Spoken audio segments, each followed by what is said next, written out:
Welcome back to the deep dive. Great to be here. This week, we're really getting into the nitty-gritty, something very hands-on, mastering bodywork. Specifically, shaping and smoothing metal. It's quite an art form. It really is. And for listeners who follow Bluewater Auto Restoration, you'll know this is week 26 of their 2025 podcast series. Yeah, they drop every Saturday morning. Always good stuff. Definitely. So think of this as our take, pulling from their expertise. You know, what always strikes me about bodywork, especially the way the Bluewater team approaches it, is that it's not just about hitting metal. Right.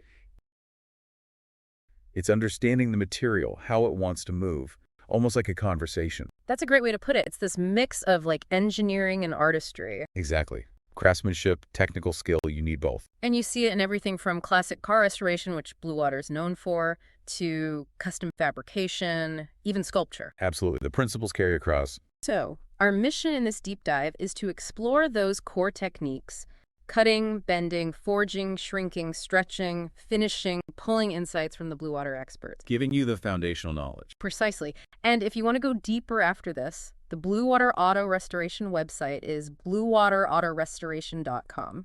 Yeah, tons of info and project examples there. Definitely worth a look. For sure. And remember, you can find all our deep dives on the usual platforms: Spotify, Google Music, YouTube, Apple Podcasts, Amazon Music, SoundCloud. Okay, so where do we start? Shaping metal begins with cutting. Exactly. Cutting. You have to define that initial shape. And as the Bluewater team emphasizes, the right tool depends a lot on the metal type, thickness, and how precise you need to be. Right. They mention a few key ones, like the basic hacksaw, good for small stuff, manual control. Yeah, the old reliable. Then you've got cutoff wheels on an angle grinder. Yes, the angle grinder. Fast, aggressive. Very. Good for getting rid of material quickly, but maybe not the cleanest cut sometimes. True. So for cleaner edges, especially on thinner metal, Bluewater often points to shears.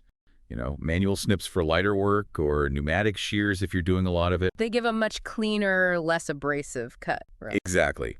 And for big, straight cuts on thin sheets, they mention guillotine shears. That's more of a shop tool, obviously. Right. Not something everyone has in their garage. And for tricky shapes or thicker metal. That's where the plasma cutter really shines.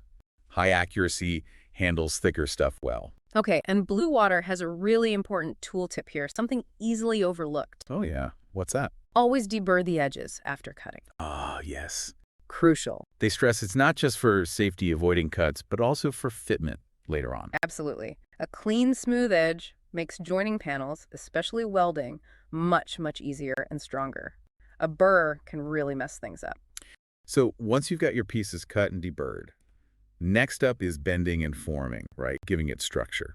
That's the next logical step. Adding shape, adding strength. And Bluewater mentions there are different ways to go about this. For thin sheet metal, sometimes it's just hand bending. Yeah, using clamps, maybe simple forms or jigs you make yourself. Surprisingly effective for basic shapes. Then there's the classic hammer and dolly work. Right, that's where you really start to get a feel for shaping smaller curves, contours. Very hands-on. But for more precise, repeatable bends, especially on heavier gauge metal. That's where Bluewater relies on tools like the press brake. Okay, explain that a bit. A press brake applies controlled force along a very specific line. So you get sharp, accurate angles, bend after bend. Got it. And for those long, gentle curves like on a fender. That often involves roll forming, passing the metal through adjustable rollers to create that sweep. Okay. And another key tip from Bluewater for bending. Let me guess. Uh-huh. Measure twice, cut once. Yeah. Or bend once. Exactly. Measure twice, bend once, because overbending weakens the metal. Right, and trying to bend it back just introduces stresses you don't want. Can lead to cracks down the road. Metal memory is a thing. It definitely is. Okay, so from bending, let's talk about more complex shapes. Forging. Forging. Heat and force. Seems almost ancient in a good way. It kind of is. You heat the metal until it's malleable, then shape it.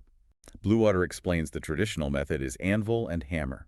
Striking the hot metal over shaped anvils or stakes to gradually form it. It takes a lot of skill. Understanding the heat, how the metal moves under the Like hammer. that. And for bigger jobs. Bluewater also uses power hammers and presses.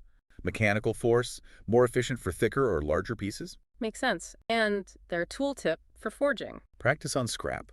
Loads of practice. Get a feel for how the heated metal reacts before you touch your actual project piece. Sound advice. Okay, sometimes when you're shaping, you end up with too much metal in one area, right? That waviness. Ugh. Oil canning. Yes, oil canning.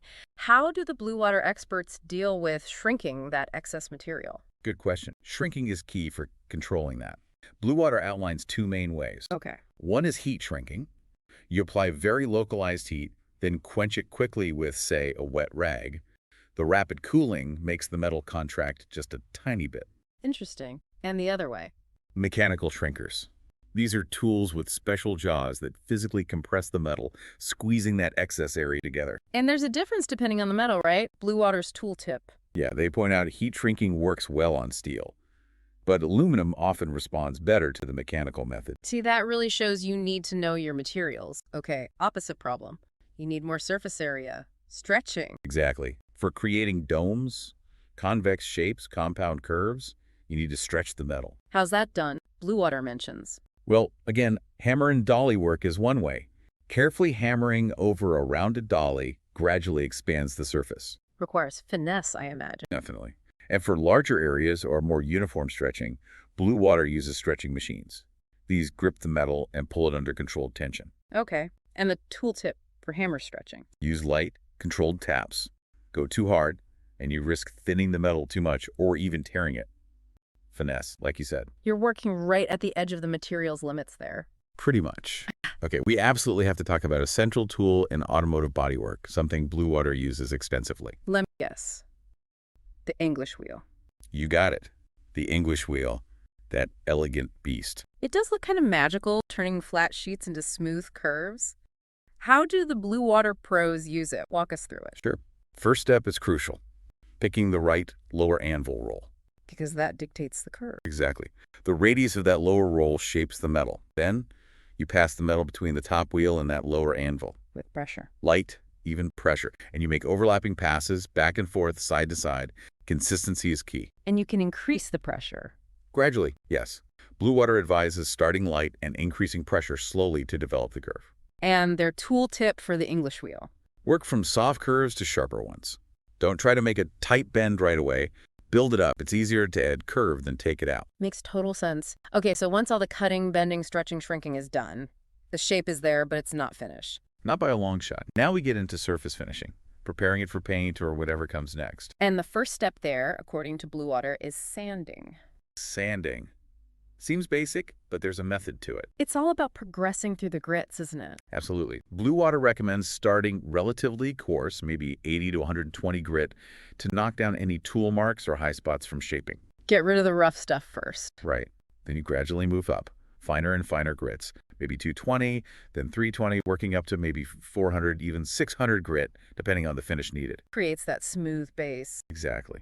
And a really useful tool tip from Blue Water here. Use a sanding block. Ah, yes. Why is that so important? It keeps the sanding surface flat and distributes the pressure evenly.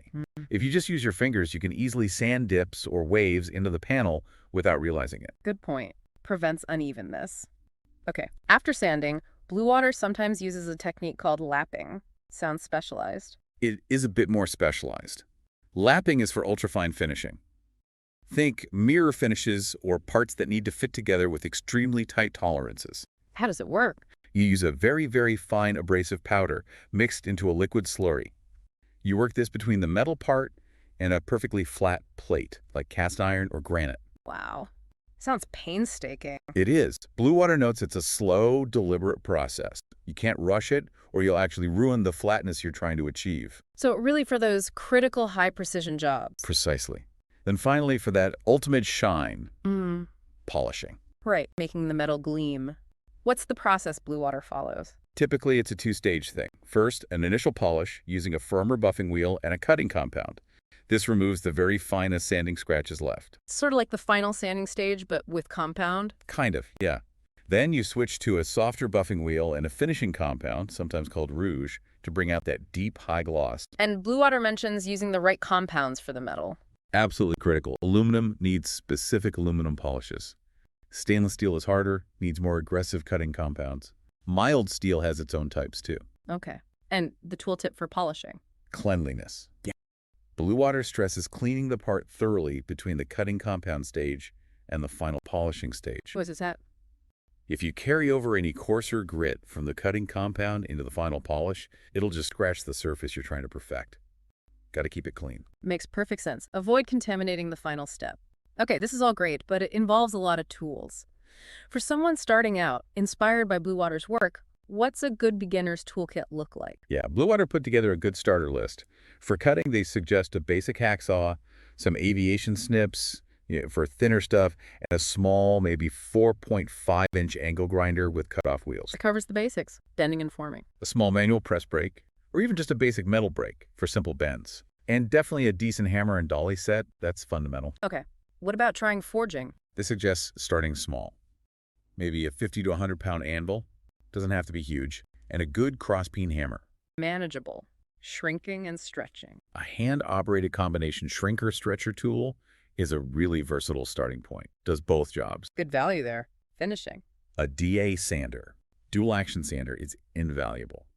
Plus, an assortment of different shaped sanding blocks. And they even mentioned an English wheel for a beginner. Yeah, interestingly, they suggest considering a starter-size bench-mounted English wheel if the budget allows. It opens up a lot of possibilities early on. Wow, okay. And the most important category? Safety gear. Cannot stress this enough, and neither does Bluewater.